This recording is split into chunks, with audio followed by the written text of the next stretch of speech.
Admin ji, recording on करके आप live streaming on कर दीजिए।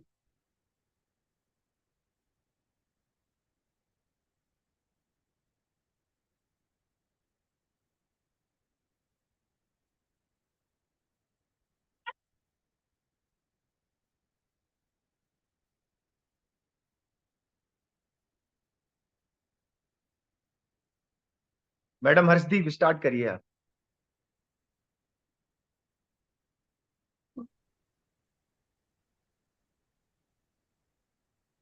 Esteemed dignitaries, guests, and fellow enthusiasts of sustainable agriculture. Today we celebrate World Soil Day, a day dedicated to raising awareness about the importance of healthy soil and advocating for sustainable soil management practices. Soil is a foundation of our food systems, the basis of plant life, and a crucial component of healthy ecosystems. Healthy soil is a cornerstone of a sustainable future. Let us work together to preserve this vital resource for generations to come. Happy World Soil Day to everyone. It is with immense pleasure that I welcome you all to this enlightening session on regenerative agriculture, a paradigm shift in our approach to cultivating the land that sustains us. Today, we embark on a journey to rediscover the harmonious balance between human endeavor and the delicate fabric of our soil, the very foundation upon which our food security rests. Regenerative agriculture, a beacon of hope amidst the challenges of modern farming, offers a path to revitalize our soils, enhance biodiversity, and foster resilience in the face of climate change. By embracing practices that mimics nature's regenerative processes, we can restore the vitality of our ecosystems, nurturing the land that nourishes us. Our esteemed speaker, Dr. ML Jat, a pioneer in regenerative agriculture, will guide us today through the principles and practices that underpin this transformative approach. Before starting, I would like to give a brief introduction of Sir. Dr. ML Jat is the Global Research Program Director for Resilient Farm and Food Systems at ICRISAT. He provides scientific, strategic, and partnership guidance to dynamic and vibrant research teams of the program across 5 clusters: climate adaptation and mitigation science, geospatial and big data sciences, digital agriculture, landscapes, soil health, and water science, and ICRISAT Development Center. He devoted more than 2 decades on basic and applied science in agronomy, soil and environment to promote conservation agriculture based sustainable intensification and climate smart agriculture in smallholder systems of Asia. He has served several reputed international and national scientific bodies, including International Rice Research Institute, UN Food and Agriculture Organization, and many more. Before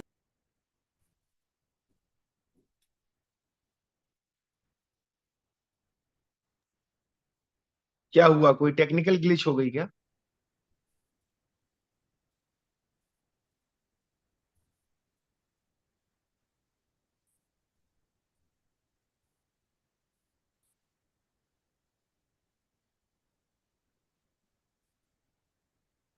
sir, मेरी आवाज आ रही है आपको? Yeah, I can hear. जी sir, kindly आप start करें। Okay, thank you so much. Good evening, everyone. First of all, let me congratulate the leadership of Rajmata Vijayarade Scindia Krishi Vishwavidyalaya for taking this fantastic initiative and bringing together the young researchers or the scholars about the new agriculture, the future of agriculture through this training program. Also, I take this opportunity to thank and appreciate Dr. Arvind Kumar Shuklaji, the Honorable Vice Chancellor of the university, for giving me this opportunity to interact with you. He is a visionary leader and very, very dedicated, learned soil scientist. I had the opportunity to work together for many years with him. So convey my regards to him.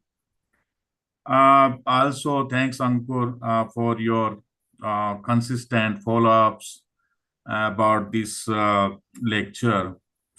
And thanks for choosing this day for this lecture, the day which is can somebody stop sharing this screen so that I can upload my presentation? आप sir share कर सकते हैं sir. Okay. Okay. Let me. हाँ, share हो गया sir. Yeah. This is okay. Sir आप कृपया इसको पीपीटी मोड पे कर लीजिए कि थोड़ा बड़ा हो जाएगा sir. Yeah. Can you see the screen or it's हाँ हाँ, दिख रही है सर. स्क्रीन विजिबल है सर. विजिबल है. so it's fitting into the screen or not? नहीं सर, वो पूरा स्क्रीन नहीं दिख रहा. आप उसको पीपीटी मोड पे कर लीजिए सर. Oh, this mode? हाँ, आप दिख रहा है सर. आप कंटिन्यू कर सकते हैं sir. Then there will be a problem because I have some animation which will not run until I go on the slideshow mode. अच्छा अच्छा, ठीक है सर, कोई दिक्कत नहीं. स्लाइड शो पे मत जाइए सर फिर. But how I do the animation part? अब वो कैसे मैनेज होगा sir? Can you check with others who are online if they can see the full screen? आप बताइए रोहित, आपको दिख रहा है फुल स्क्रीन? No sir. नहीं सर, उतना ही दिख रहा है. वो जो है साइड में पीपीटी दिख रही है और एक बड़ी सी पीपीटी आपकी regenerative agriculture for climate action लिखा है. आपका पूरा विवरण है उसमें. आप सर ऐसे भी स्टार्ट कर सकते हैं. यदि स्क्रीन आपकी तरफ से चेंज हो रही हो, स्लाइड्स चेंज हो रही हो, तो सर आप स्टार्ट कर सकते हैं. No, I can do. That's not a problem. Problem is a lot of animation in the slide which will not come until I go on the slideshow mode. अच्छा. Anyway, let's see how it comes. So let's start. So the title of the talk is Regenerative Agriculture for Climate Action. Before I go on the actual presentation, let me also congratulate you all on this important day, the World Soil Day. And this year's theme of the World Soil Day is Soil and Water, a Source of Life.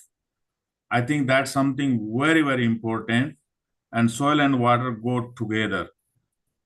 When we talk about, and as I say, regenerative agriculture for climate action, we see the climate crisis, and we see a lot of unprecedented changes happening in the climatic parameters. And if you see this intergovernmental report, IPCC, intergovernmental report on the climate change, which came out in beginning of 2022, that clearly highlights about these unprecedented changes in the climatic parameters. And that says, if you talk about the carbon dioxide concentration in the atmosphere, it's highest in at least 2 million years. The sea level rise is fastest rising, and the rate is highest in 3,000 years. The Arctic Sea ice area, and ice is melting, so it's the lowest in 1,000 years. And the glacier retreat, which are unprecedented in 2,000 years. That's the magnitude of this climate crisis we are facing and we have to face. Where from it is coming? And again, I see a problem. So if I take that out, and that's how I have to run. If I then take that out first, and then you slide change नहीं हो रही है sir, केवल एक slide आ रही है sir, और उसके ऊपर गोल गोल घूम रहा है सर. वो आप एक बार रीशेयर करेंगे क्या कृपया? आप एक बार रीशेयर करेंगे? Yeah, let me stop. So it's not problem from my side, it's problem from your side. What do you see now? अभी हो रहा है सर, अभी बताता हूँ।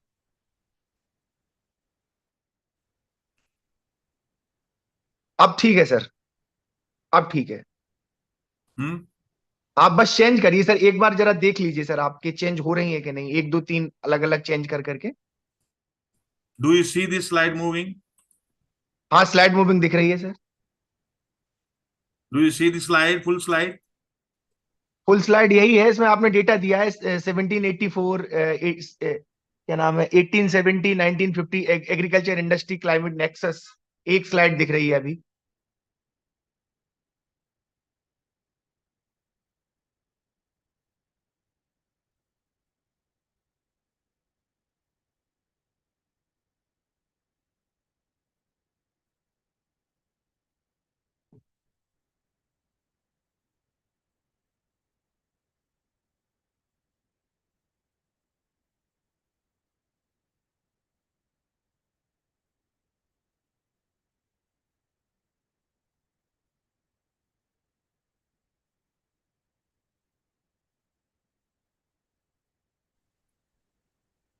Ankur, जी सर। you see the slide? Slide अभी नहीं दिख रही सर, आप हमें पीपीटी भेज सकते हैं, मैं अपनी साइड से शेयर करवा दूं sir. Yeah, that's another challenge because PPT size is large. I don't know how to send. I can send it in a link. Send me the email. Yes sir, मैं आपको WhatsApp पे email लिख रहा हूँ sir. Yeah, let me send. Sorry, colleagues, for this whole mess, but that's how the dependence on the technology.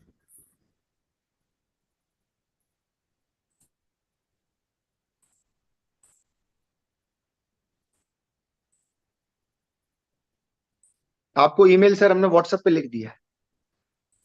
Mm.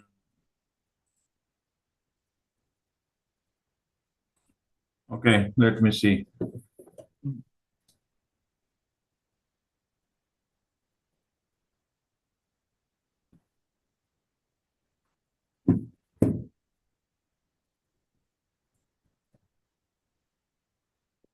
Ankur, RVS, AVV.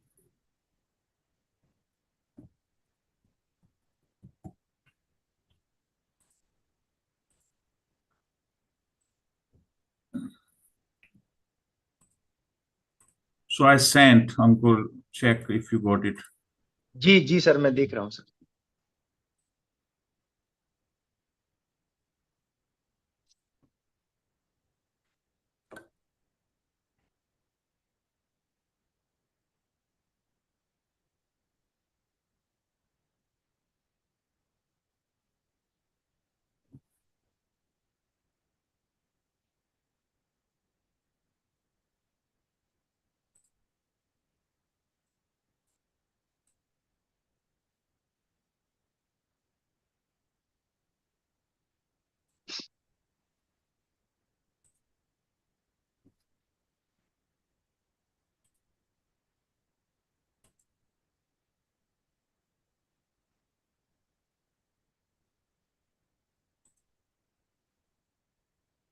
Link ये work नहीं कर रहा सर, आपने जो इस लिंक से भेजा है sir.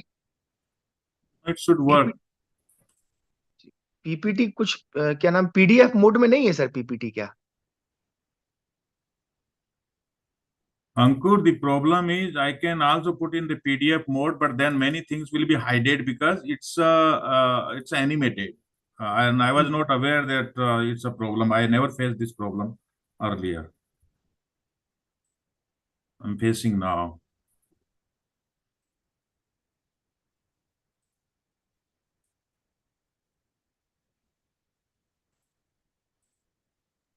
Can you see the slide now? Yes, sir, we got it. Yes sir, आप दिख रही है sir. Okay.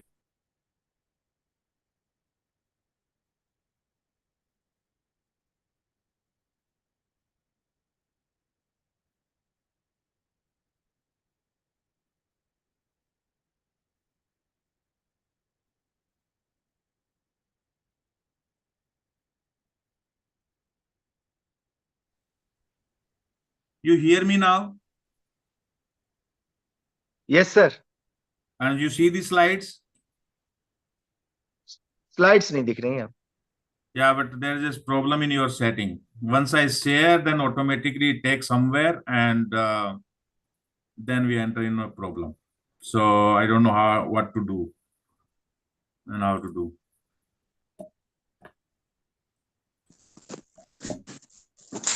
Hello, sir. Yeah. हाँ. While sharing the file, just click on share entire screen. I think that will be it solve the issue. What you Just click say? on share screen and sir, while just click on share screen Yes. from your end, Yeah. and there is an option like screen share is option there. Is there like first option is there? Now we can see the screen. Just click on that. There's a cup over there, sir. In the like right hand corner, cup is over there. Just click on that cup thing. Which It's corner? like Which corner? sir, right hand side corner. There is a right hand side, sir. Bottom like down corner. Right hand side corner down. Yeah, it will go in So PPT also. automatically I'm getting a message when Zoom quits unexpectedly. And that's the message I'm getting all the time, and I don't know why it's coming. So what is the size of PPT? So you don't see the slide, right? We see, sir. It's moving down. It's moving down. अब दिख रहा है sir. अब दिख रहा है sir. अब दिख रहा है. दिख रहा है? हाँ, Yes, अब दिख रहा है सर. It's moving. हाँ, बिल्कुल दिख रहा है सर. बिल्कुल ठीक है. अब ठीक है सर. I'm now moving. हाँ, मूव कर रहा है. आपका एनिमेशन moving, बहुत sir. अच्छा दिख रहा है सर. एक एनिमेशन बहुत बढ़िया दिख रहा है सर. अब Thank you. I hope it will work. जी. So when I say this climate crisis, and I say where from it is coming, and it's coming because there is a nexus of agriculture, industry, and climate. And that's the nexus what we've been creating. And when we start with agriculture 1.0, which is like a 1784. So that's where the agriculture 1.0 started, industry 1.0 started, and that was the era when we started some sort of mechanization. Then we moved to the agriculture 2.0 and the industry 2.0, and then the electricity era came in. Then we entered into the era of electronics, agriculture 3.0 and industry 3.0. And we moved to this current era of agriculture 4.0, industry 4.0. We call it era of intelligence. But in this whole progress of agriculture and industry, over past 60, 70 years, the anthropogenic climate change, which is human-induced climate change, has reduced the global agricultural total factor productivity by about 21%. That's a global average since 61, which is a slowdown equivalent to 7 years of the productivity loss. And when we see the total greenhouse gas emissions, 18 gigatons of the carbon dioxide equivalent annually, the agri-food system, not agriculture, but agri-food system are responsible for 1/3 of that globally. And every ton of the carbon dioxide emission costs $86 to the Indian economy. So that's the magnitude. Now we are moving toward the industry 5.0 and agriculture 5.0. And that's where we have to fix this nexus of agriculture, industry, and climate. Now, if you look at the greenhouse gas emissions from agriculture, we know that livestock is maximum.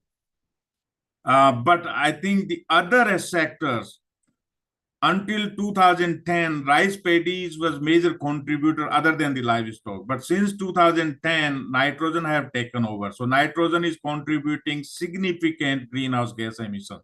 That's a summary. And to address this climate crisis, the global community meets at the Conference of Parties, COP. Currently, as of now, the COP28 is happening in Dubai, where the world leaders together, and you can see the Indian Prime Minister there as well, they came up with some decisions, and they say fast-tracking the energy transition. We have to transition from the energy, and going to the sectors where we have less of the emissions, the solar and wind and all those. Fixing the climate finance, that's another decision. putting nature, people, lives, and the livelihood at the center of the or the heart of the climate action. When we talk about the climate action, we have to see the nature, the people, the lives, and the livelihoods. And then we talk about the climate action. And underpinning everything with full inclusivity, not in isolation. So those are the top line messages coming from the COP28, which is happening as of now in Dubai until 12th of December. But we see the grand challenges. Again, I say the climate change induced environmental issues, which is leading to land degradation. 30% of land are degraded worldwide. India got 147 million hectare land degraded. We got a poor soil fertility, soil erosion is at rampant. The temperature stresses, heat and water stresses are there, which are impacting on the crop yields and the nutritional quality. Not only the quantity, but the quality is also deteriorated. We got a challenge of smallholding. Average size, the per person availability of the land is 0.138 hectare, which is tiny. We got a lot of problem of the nutrition, malnutrition. More than 2 billion people suffers the hidden hunger, across the globe. And when we talk about India, 224 million people are suffering because of the malnutrition. And this is leading to a conflict. So when you see the human population, this is South Asia. Currently, we are 2+ billion people, and by 2050, we expect 2.5 billion people. More people mean expansion of agriculture, decline per capita arable land. That is leading to because we do a lot of those things, so unsustainable expansion, extensification happening, which is leading to the soil degradation, erosion, salinization, soil organic carbon depletion, which reduce the food production and nutritional quality. Then also the floods and droughts and all those things, weakening of the ecosystem. And then you go for the intensive use of the fertilizers and pesticide and irrigation and energy-based inputs, which are leading to the greenhouse gas emissions. And then that leads to the human suffering because of the poverty, hunger, malnutrition, and diseases, and decline in the human health and well-being, which creates the political unrest like a civil strife and wars, the refugees, migrations, and things like that. And that lead to the global unrest and the political instability. So you can see the root cause of the problem here. But at the same time, we are committed to the global commitments and for the sustainable development goals. More particularly, those are related to agriculture. But we have left with only 7 annual harvests to go to achieve those sustainable development goals. That means we need to move faster, not only to stop degenerating, but regenerating our natural resources for the secured future. That's the challenging task. So how to stop degeneration and move to our regeneration is a daunting task before all of us. And in that context, I think soil is the central point, because soil is just not soil, but soil is important for advancing the peace, because many of those stressors to the peace are caused by the soil degradation and global warming. And you can see the human greed and irresponsible consumption. Unsustainable production and irresponsible consumption are leading to the soil degradation. And the soil degradation, accelerated erosion, salinization, soil organic carbon, biodiversity. On the other side, it's leading to the anthropogenic global warming, and that lead to the floods and droughts and things like that. And resultant is hunger, malnutrition, poor health, and all those things. And that leads again to those unrest and political instability, social conflicts and migrations and things like that. So the way forward is sustainable production and responsible consumption to save the humanity. And that essentially needs a business unusual.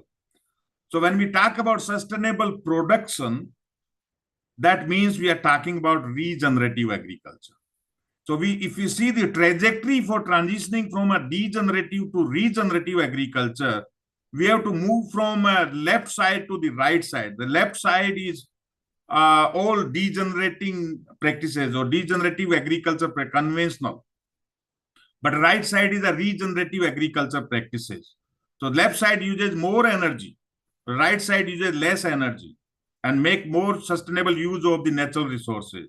But that needs a transition in a thinking process and design process of our farming systems. So on the left side, when we talk about the conventional or degenerative agriculture, we are basically focusing on the technical system design. And technical system design means technologies and techniques which are fragmented thinking in isolation, not in a system. On the right side, when we talk about regenerative agriculture, we are talking about a living system design.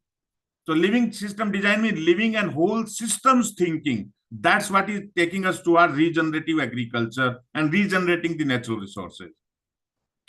So how to regenerate and what is the regenerative agriculture? So the regenerative agriculture is a prominent alternative seeking to transform our food production and food systems and repair the ecosystem services. And that is coming from the farming practices and approaches which are using the soil conservation as an entry point to regenerate and contribute to the multiple provisioning, regulating, and supporting the ecosystem services, not only to enhance the environmental, but also social and economic dimension of the sustainable production system. And if you look at the principles and practices of regenerative agriculture, in this table, you can see on the left side, these are all principles of regenerative agriculture. You talk about minimum tillage, you talk about soil cover, you talk about building organic carbon, you talk about carbon sequestration, you talk about relying more on the biological nutrient cycling, foster the plant diversity, integrating the livestock, reduce or avoid the pesticide, and encouraging the water percolation. Those are the principles. And each of those principles got practices. So for example, conservation agriculture, zero till, reduced till, in terms of mulching, cover crops, biochar, many of those things. So I'm not going to read all those things. But I think those are the principles and practices which are taking us to our regenerative agriculture. So with this regenerative agriculture, and we've been working at ICRISAT having the dryland living labs on regenerative agriculture, but I will share with you some of the results of the regenerative agriculture. And there are tangible benefits of regenerative agriculture or conservation agriculture. Don't get into the definition part of it. I'll come to that later. But I would like to highlight what are the potential benefits. And if you look at the potential benefits, and this is coming from 20 years of the research in South Asia and synthesis of that, if we go with regenerative agriculture, we can increase the system productivity. We can increase the water use efficiency dramatically. We can save the labor use significantly. We can save the energy use significantly. And you see the less energy requiring technologies or practices or the principles are leading to the regenerative agriculture. You increase the farmers' profitability and reduce the greenhouse gas emissions. In addition, I think these regenerative agriculture practices can dramatically improve the biodiversity, increase the soil organic matter, and bring a lot of positive environmental externalities and minimize the abiotic stresses. And that's what is leading to the regenerative agriculture. And I'll cite some of the examples how it's minimizing the abiotic stresses. And this all work, if somebody is interested, we did a meta-analysis of conservation agriculture in South Asia, which came out in 2020 in Nature Sustainability. You can have a look on the paper. But let me cite the examples. Look at here how conservation agriculture is helping in adapting to the terminal heat. And this experiment with this temperature, the canopy temperature, air temperature difference, when you have the residue mulch and no-till versus conventional, you can see at the grain filling stage, the difference in the temperature, that is a canopy temperature, air temperature difference is around 1.5 degrees Celsius. That's how it's helping in adapting to the terminal heat. And people will think how it's coming from. So when you have the no-till and residue sitting on the surface that have more water in the soil profile, roots are still active, and they're taking the water uptake, and then that transpires. So the transpiration keeps the canopy cool. That's how it's coming from. So that helps. So another example of extreme climatic risk, and I cite this example of 2014, 2015, when we have continuous rain at the grain filling stage. right side, plot is with rotavator. You can see this machine. So you are killing the soil and compacting it with a rotary action that is reducing the infiltration rates. And when you have continuous rain, your crop is damaged. On the left side is conservation agriculture. Crop is still happy because you got higher infiltration rates with a no-till and residues on the surface. So it's helping. The another example of 22-23, and you can see left side is conservation agriculture, right side again rotavator. And there was extreme untimely rains, which leading to the lodging because roots are surface feeder. They are not penetrating into the soil because of the compaction. And when you got the winds and rains, crop lodged, so which is impacting your crop. Then another example on maize, and you got 200 millimeters of rain in 3 days at this stage. On the left side, you see permanent raised beds, conservation agriculture, and some residues sitting there. On the right side, you got conventionally tilled beds.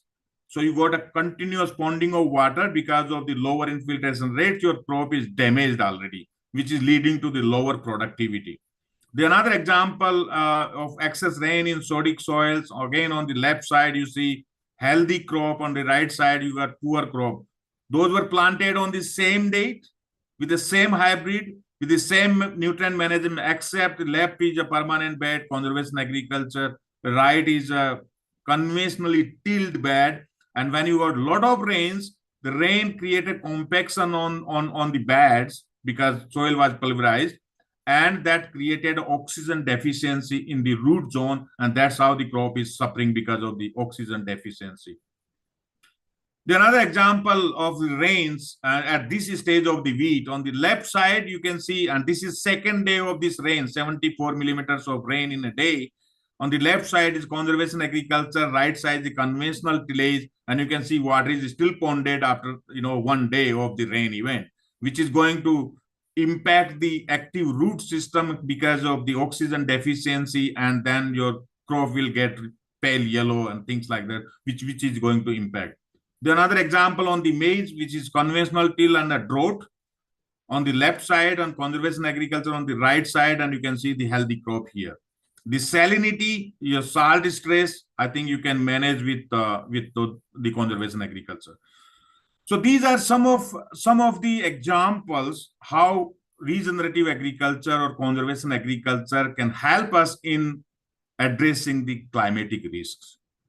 Now, we talk about soil and enhancing the soil carbon sequestration and reduce the greenhouse gas emission. And these are different practices listed. All of those practices are leading to enhancing the carbon sequestration and reducing the greenhouse gas emissions in agriculture. And there is a full paper available, my own paper. If somebody is interested, can go to the details of this, how it's helping. But I would like to cite this one, especially on the soil carbon sequestration. And we did a detailed analysis, again, how conservation agriculture is helping in terms of improving the sequestering carbon, improving soil health, reducing greenhouse gas emissions. And this came out just recently in Advances in Agronomy, a detailed paper, maybe 150 pages. And you can see conservation agriculture versus conventional tillage at different time levels. So less than 5 years of conservation agriculture, 5 to 10 years, and 10 to 15 years. And you can see there's an increased sequestration of the carbon with conservation agriculture compared to the conventional in both the layers of the soil. But there are challenges associated with the soil organic carbon sequestration. We are in a tropical world. And the problem is retention of the carbon in a soil is not unlimited. There is a saturation limit of the carbon. So that's one challenge. Also, the carbon storage in the soil is not permanent. So the non-permanence is another problem. And there are so many socio-economic constraints in adoption of those practices and sequestering carbon. And that is also coming from our paper. And you can see there are a lot of socio-economic constraints to adoption of the potential soil organic carbon sequestration practices. Again, I'm not going to read this all, but it's available there. Now, when we talk about the future climate, to look at the high-level scenarios for cumulative emission reductions if we target, and look at the baseline, what is coming, And if you see the 2050 no productivity growth or the 2050 business as usual versus the improving the nitrogen use efficiency, the nitrification inhibitors or the crop rotation or the land sparing and minimum soil carbon sequestration to neutralize the residual emissions and all those things. And you can see the maximum contribution what we can see, which can come from the nitrogen use efficiency if we talk about reducing the emissions in agriculture. We did a study pan-India and try to identify what are the cost-effective climate change mitigation opportunities in Indian agriculture. And you can see we got something around 80 gigatons of the carbon dioxide equivalent mitigation, which are negative cost. That means we can save on the cost of production and we can reduce the greenhouse gas emissions. And many of those things are related to regenerative agriculture, efficient fertilizer use. You got zero tillage, you got improved, it's across crop and livestock and water and all those things. So those are the opportunities in Indian agriculture to reduce the greenhouse gas emissions. At the same time, as I say, nitrogen is going to play a significant role because nitrogen is the significant contributor to the greenhouse gas emission and the climate change. We need to have the strategies in place for nutrient management. And that's, I think we need to transition from a plot level to the landscape specific nutrient management. And that's what we've been doing. So this is an example, and a paper just came out from our work in Ethiopia, where landscape management, I think when you talk about the landscape and rolling topography in general, you need not to apply the same amount of the fertilizer on the upper slopes and the middle slope and lower slopes we have to have, because a lot of those nitrogen applied in the upper slope is with rains going to the lower slopes. So if you apply equal, then here it will be deficient because it's washing off, and here is excess. I think that's where landscape management is important. Also, we need to have the innovations in the delivery of those prescriptions on the nutrient management. And we are working on the digital delivery with the public-private partnership. So this work, we are working with Zuari Farm Hub, where we are developing proof of concept on the digital advisory on the fertilizer nutrient management. Not only how much to apply, but looking at the farmer socioeconomic conditions. So it should not be one way you apply this much and farmer don't have resources to apply that much. So that means we have to make tweaks depending on the farmer's resource availability. Then only farmer will be able to adopt, otherwise they will forget it. Now, having said that, the problem with whatever we call regenerative agriculture or conservation agriculture, there are many discourses, and those discourses are creating problem. So if you talk about regenerative agriculture, you can see these 9 discourses. People talk about zero budget, people talk about permaculture, people talk about agroecology, people talk about natural farming, conservation agriculture, all those things. And we indulge into kind of a problem and talking this is good and that is good. I think that's what is the problem. And this is leading to the vulnerability to co-option and greenwashing and diluting its transformative potential. That's what we are doing. And creating tensions. There are 4 kinds of tensions which are created because of these discourses. So the genealogy and holism, equity and power, definition and departure, those kind of, and again, I'm not going to the depth of those, but these are the basic problems why we are not able to make a good headway in terms of adoption of regenerative agriculture. But I think we can have strategies to address those tensions on the regenerative agriculture. And among those strategies, regenerative agriculture discourse coalition. I think that's something important, a kind of a common neutral platform for learning, for capacity development, for collective wisdom and action. And I think what you are doing at the university through this course is a kind of discourse coalition. You are bringing different kind of people, having different type of people who are talking about, and then having a consensus is really going to help. But we need to have a continued platform. We really need a systems approach. The fragmented thinking is not going to help us. We need to have the whole system thinking, living and whole system thinking. and design our system accordingly.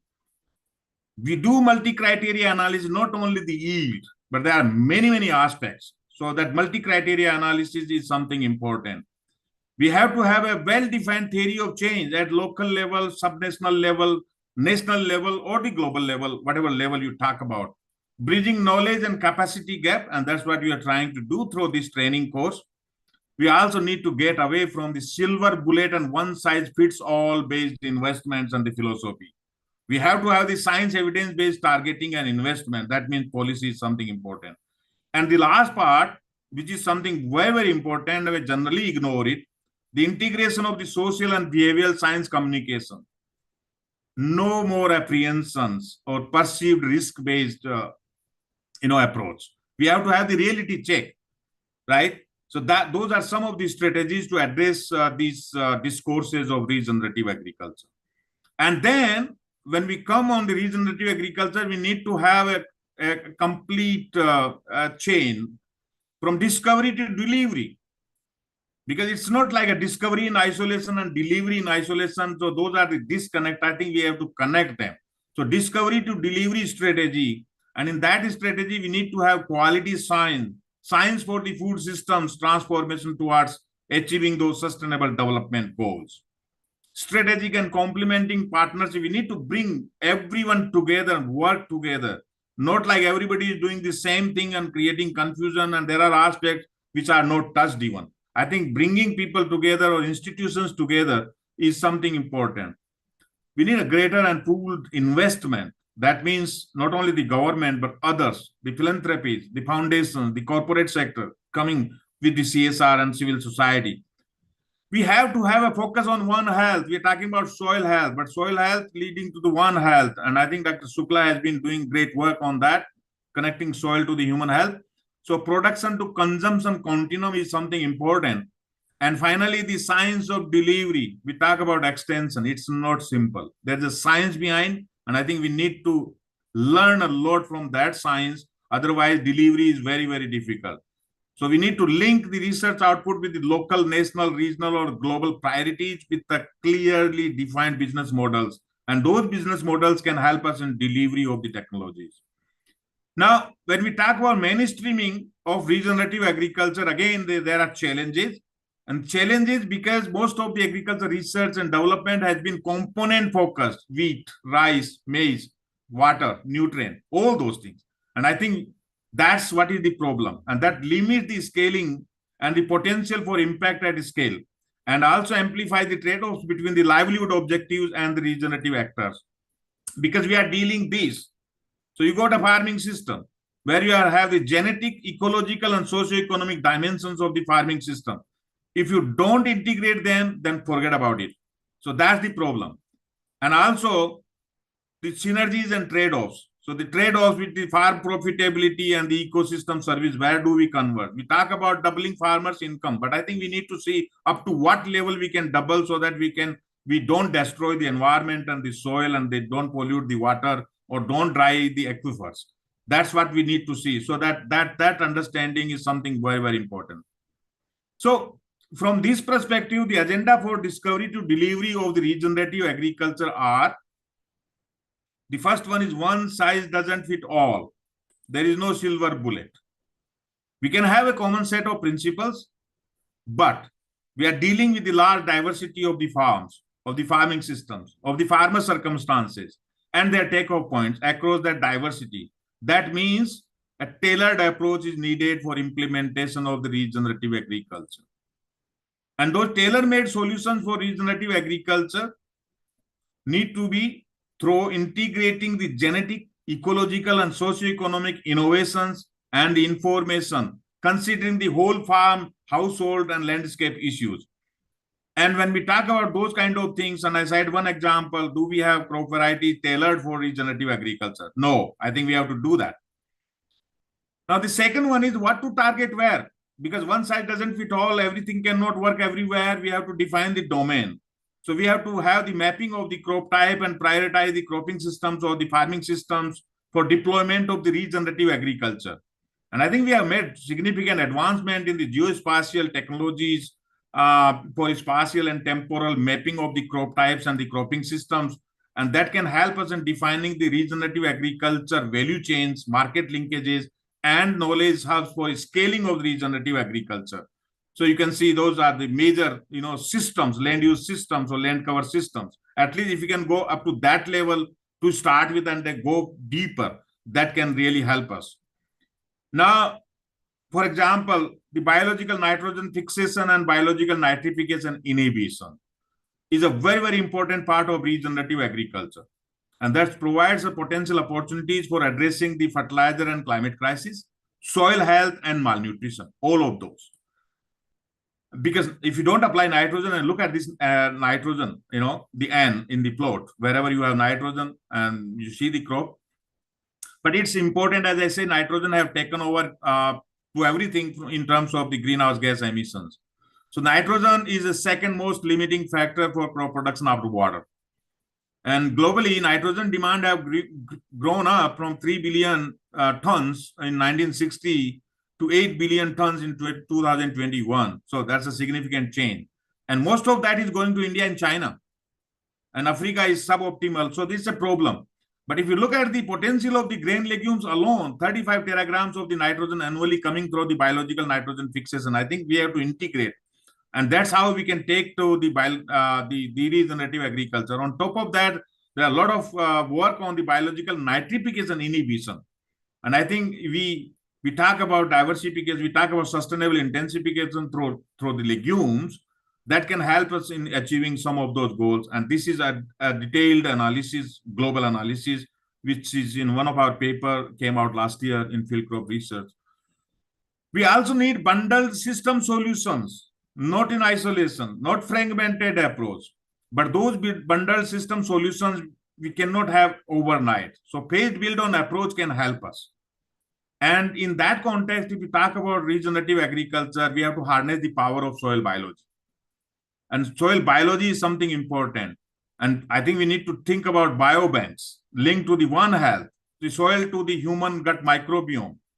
We also need to harness the power of digital tools. Government of India in recent G20 is talking about digital public infrastructure. And I think that's critical for building the resilience, because we are dependent on the data, and especially agriculture, data is coming from different ministries and departments. So the digital public infrastructure, interoperable data is something important, even when we talk about, the digital advisory and things like that, because digital advisory is nothing but it's a data driven.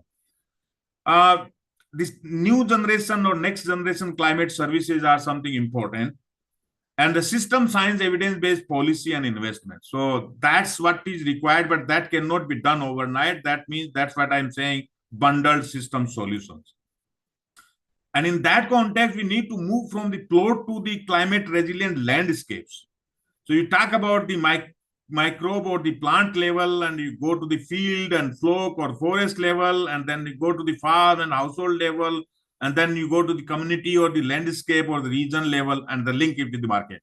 I think that's the trajectory for building the resilience, and that will come from the systems approach, moving from the plot to the landscape. So the holistic and integrated approach at the farm and the landscape level, working in partnership with all the users or the stakeholders, not in isolation, together. And those three levels where we should be operating, the climate resilient agri-food system, the farm, landscape, and the entire food system level. I think that's what an interconnected one. So that's what is really required. Now I cite one example of regenerative landscape, and it's in the area where you people are, and it's a Bundelkhand, which is helping in building the climate resilience in those vulnerable Indian landscapes. This is coming from Jhansi. And you can see those landscapes. We got evidence generated in different areas. You can see in this map, many sites in 7 agroecology with a different rainfall ranging from 400 millimeters to the 1500 millimeter.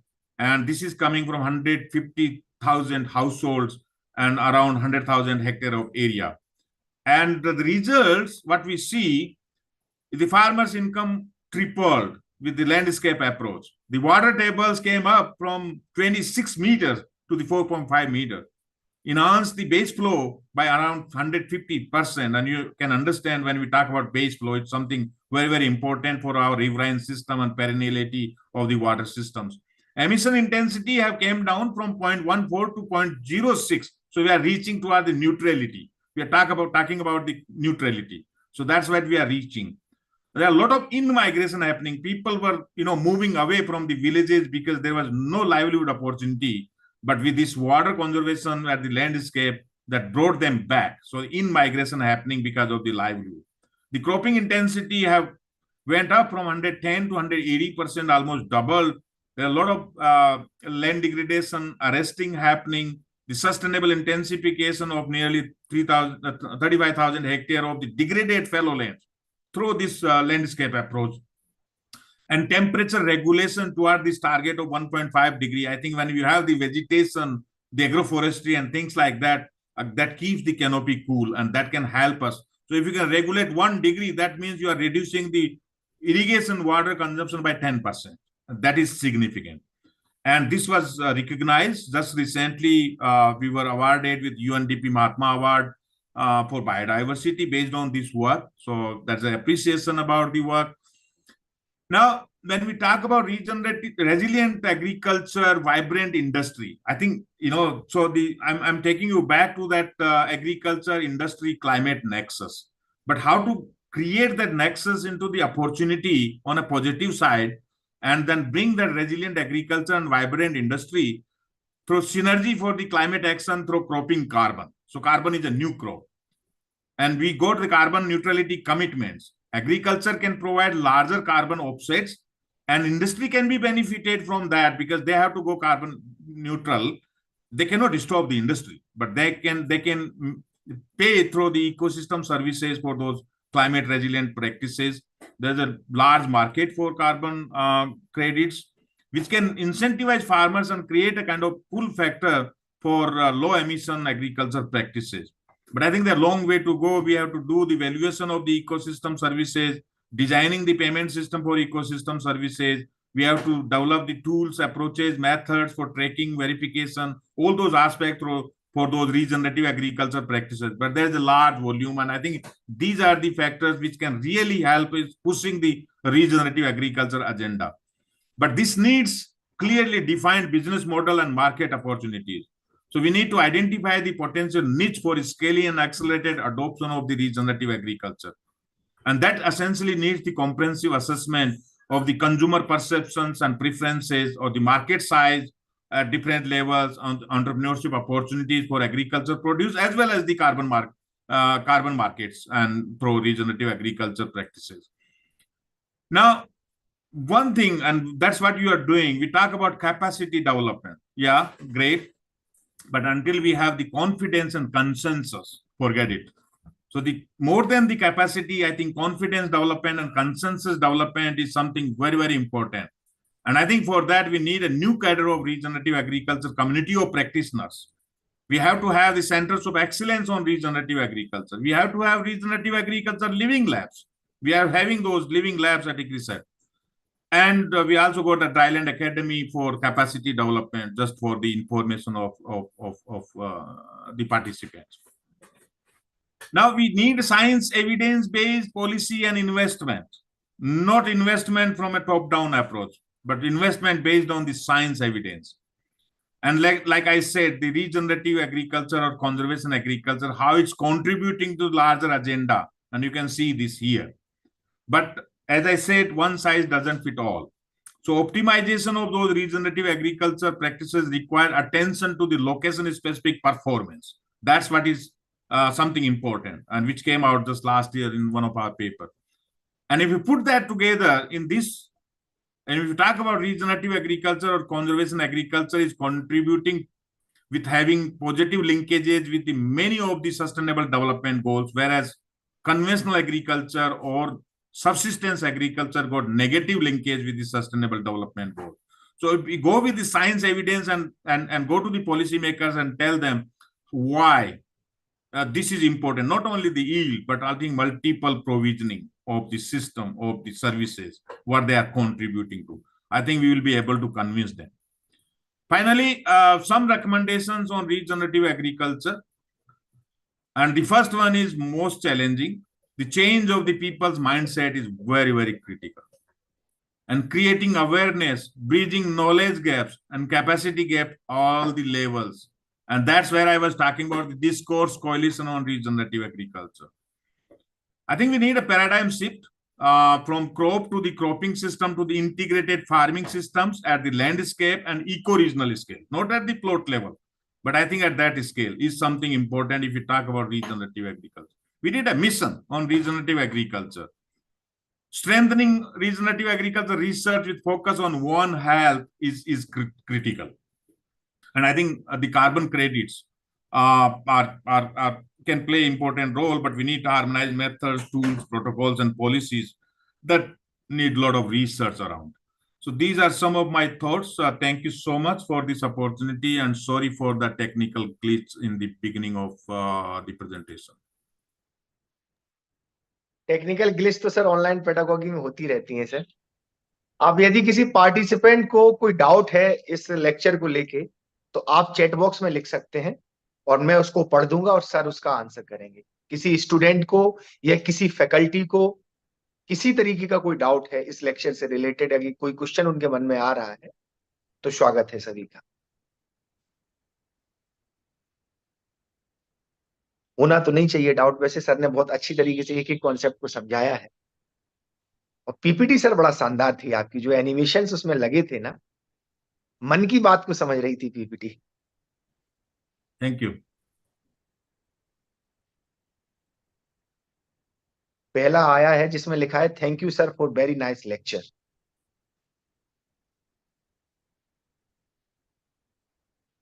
Thank you sir for giving wonderful information. जी लिखते रहिए, आप लिखते रहिए chat box में। Now there is one question: how to control the carbon evaporation in the summer season? जी Don't till your soils and keep the soil covered. That's the one mantra.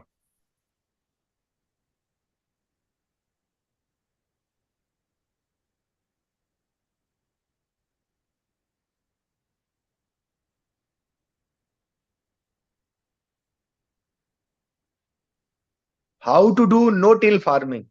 There is a very straightforward way. There are principles. So you got no-till planters, but as I said, one size doesn't fit all. Depends on the soil type. You have to change your furrow opener accordingly. You can have disc alter, which is like a hairline, structure. You got a tine opener, you got a strip tillage, depending what crop and which soil type you have. It's a direct drilling, so you need not to go for a primary tillage. How we can reduce carbon emissions or how we can make agriculture zero carbon? But we don't want zero. Agriculture is a positive. So it's not like how much we are emitting. I think we can sequester more and reduce more. So I'm not worried about the zero. But the principles and practices what I said can take us towards that.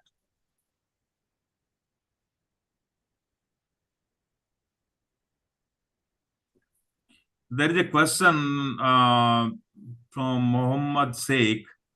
Said the tillage increases the soil health and high infiltration rate. No, my dear. That's a reverse. There's a truckload of science evidence around that.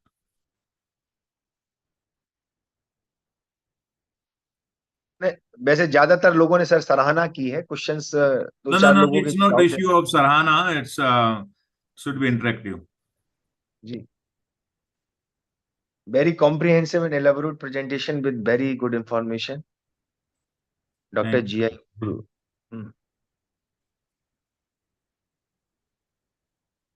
Sir, please send PPTs में, ठीक है। I will send to the organizers and then they can circulate. Ji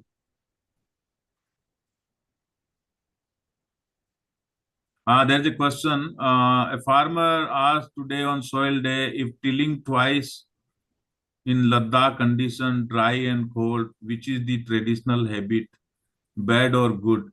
You're talking about the temperate regions, and a lot of no-till happening in the temperate regions. You go to Central Asia, some areas in Europe, in those areas. But some strategy we need to have, and if it is snowing, then you need a different strategy. As I said, the principles will remain the same, but the way you apply those practices depends on the situation. And I've been repeatedly saying one size doesn't fit all. Even if you got a no-till planter and you say a no-till planter, and you don't adjust it as per the soil moisture or soil condition in terms of depth and spacing and things like that, then you may or may not be successful. So you have to adjust. Fine-tuning or adaptation to the local situation is important.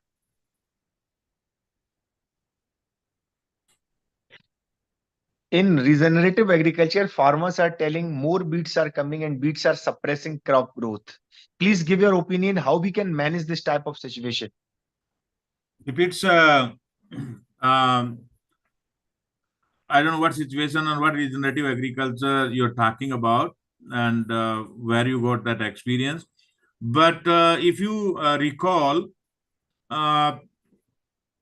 in late 90s, we got a serious problem of Phalaris minor infestation in wheat in Northwest India. And one of the strategy was no-till to reduce that. And we were successful. So weed, I mean, if you don't take care of those weeds in initial stage and you got a lot of weed seed bank and you say we are not doing anything, and the weed will come. So I think I would suggest we have to manage the weed seed bank, not the weed.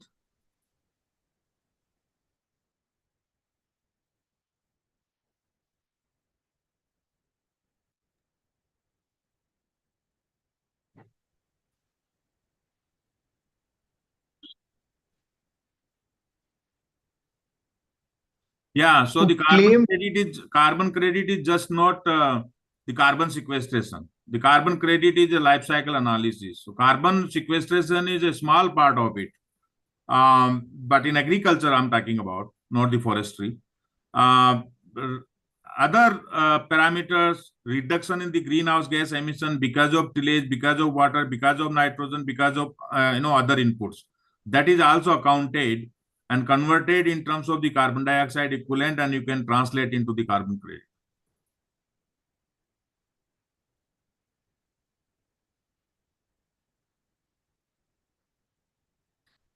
Somebody said if we have the crop residue mulch, there are chances of increasing soil-borne pest and diseases. That's your apprehension. We did a study where we find in a long-term conservation agriculture, the beneficial arthropods and the detrimental arthropod. The population of detrimental arthropod were similar under both conventional and conservation agriculture, whereas the beneficial were 10 times more in conservation agriculture than conventional. So it's an apprehension.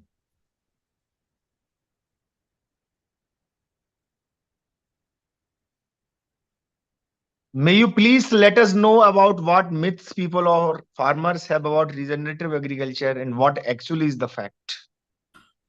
No, see, I shared that slide on the discourses. I think the problem is not a farmer. Problem is we all, because we are creating that problem of discourses, with different terminology and confusing them, and they are lost. I think we, rather than the definition, we should be targeting what is our goal. So if our goal is sequestering carbon, improving soil health, increasing the water infiltration in the soil, improving biodiversity, reducing greenhouse gas emission, and increasing income of the farmer, if those are the goals, then we should not be worried about who is talking what definition. And that's where we are lost. So many times, I would say most of the time, we scientists create a problem.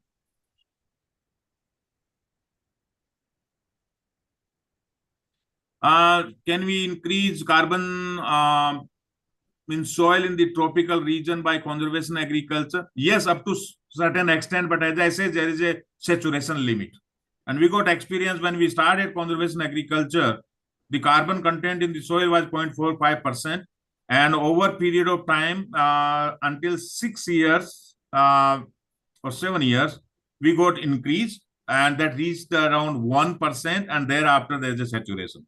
So you can have up to that level, but it cannot be incremental, all the time.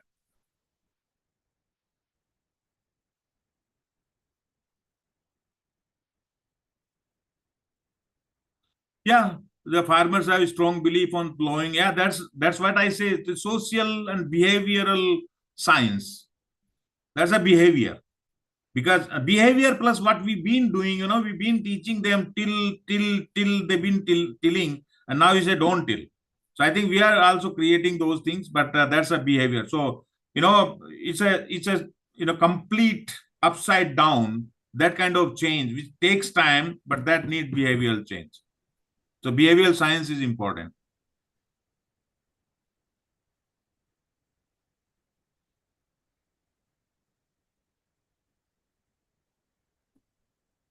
Yeah, regenerative agriculture about nematodes and the soil-borne diseases. As I said, there are some studies, not a lot of work, but many of those things are apprehensions. I think we have to check.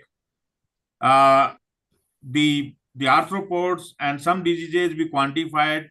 Nematode was a problem in direct seeded rice in some areas, especially lighter soils, but not everywhere. So it depends where you are. So I'm not saying yes and no, but it depends.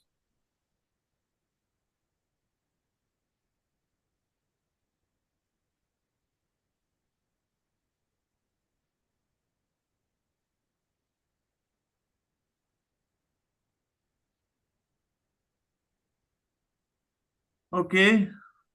What is soil carbon storage? एक question और आया है sir. What is soil carbon storage? I would ask Biswajit Biswas to open the microphone, unmute, and explain a bit what is the question. Vishwajeet को unmute करो, admin.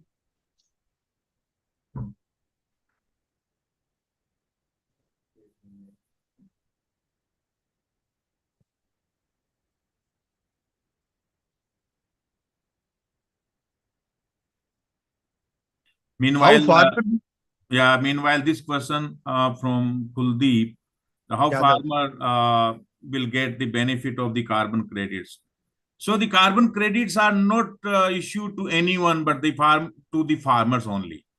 Any agency who are in the carbon marketplace, they have to register the farmers and get the agreement with the farmer, and carbon credits will be issued on the name of the farmer, not to anyone else.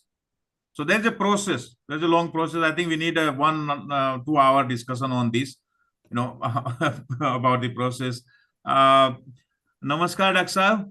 Good evening. Namaste, Dr. Saab. Thank you so much. No, thanks, sir. Thanks for the opportunity. Actually, I am at station going Mandsaur. But okay. I have asked Ankur to allow me to say 2-3 words for my younger brothers and very close friends, Dr. M.L. Jat. Actually, many who have joined here may not be knowing that we are very close to each other, and Dr. Jat is a very practical scientist, very practical scientist. Since day one, he joined his services. So actually, we like to each other very much because of several reasons. The one reason is that we both are blunt. So blunt in the sense we don't accept the wrong things anyway, whatever the circumstances may be, but we don't accept things. That is one thing. The second thing, we both believe in science.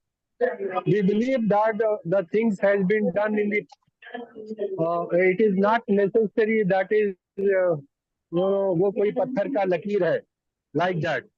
So things may get changed. That is why when he started conservation agriculture, regenerative agriculture, So a lot of preconceived ideas are there. A lot of preconceived ideas are there in the minds of the people, but he continued to work. And ultimately, you will see it is not only the India or some part of the country, but the whole world is now talking about the conservation agriculture and advantages of the regenerative agriculture, because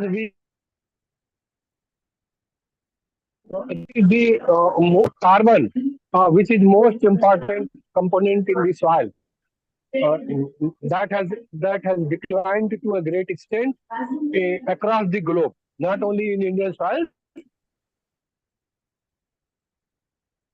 So actually, this is the most important way to mitigate the climate change and to improve the soil fertility, soil health rather, and to enhance the storehouse of the nutrients, and to enhance the microbial population in the soil, which is very, very important for the soil biology, and so many soil processes taking place within the soil. Though I could not get opportunity to hear that lecture, but I know that he is a very, very learned scientist. I love him like anything. So I believe that those who were attending this lecture must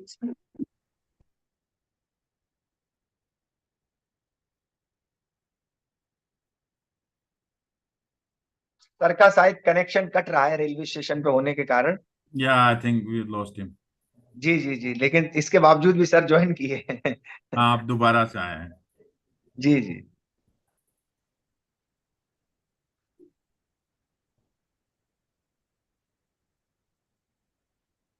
doctor साहब muted हैं।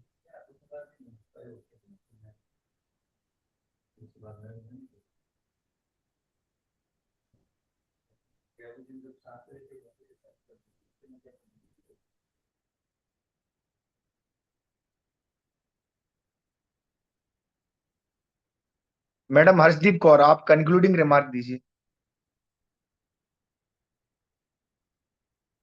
Thank you, sir, for this thought-provoking presentation.